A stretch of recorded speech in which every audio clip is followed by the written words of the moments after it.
நம்ம வாழ்க்கை ரொம்ப சின்னது, எவ்வளவோ விஷயங்கள் இருக்கு. ஆயுஷ் ரொம்ப சின்னது.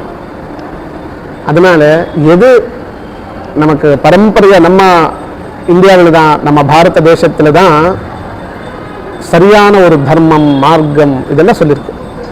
ஒரு காலப்பிரமாணம் பார்த்தாலும் ஏன்ஷியன்ட் ஸ்கிரிப்டர்ஸ் எதுவுமே இந்தியாவில் தான் சொல்கிறேன்.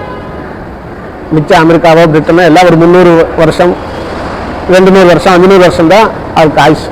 நம்ம பாரத தேசம் அனாதியாக இருக்கு, எவ்வளவோ விஷயங்கள் சொல்கிறது. அதனால இவ்வளவு சின்ன இந்த ஆயுஷில் நம்ம பெரியவங்க நமக்கு என்ன சொல்லிக் கொடுத்தாரோ அந்த மார்க்கத்தில் போனால் தான் சத்துமே தெரியும். நமக்கு அந்த மாதிரி ஒரு பேக்கப் இருக்கு நம்ம கிட்ட. ரெவல்யூஷன் தியரி அது இப்போ வந்தவங்க சொல்றாரு, ஏன்னா அவளுக்கு அவர்தான் தெரியும்.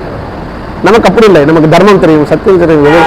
நம்ம எவ்வளவோ கோவில் அனாதி காலமாக இருக்கும், சத்திய யுகத்திலிருந்து இருக்குன்னு சொல்றாரு. இங்க நம்ம புராணத்துல என்ன சொல்றோமோ அது ஒரு புஸ்தகத்துல மாத்திரம் இல்லை, நம்ம தேசத்துல ஒவ்வொரு இடத்துல அதுக்கு தகுந்த சாட்சி இருக்காங்க. ராம சேத்து இருக்கு, ராமேஸ்வரம் இருக்கு.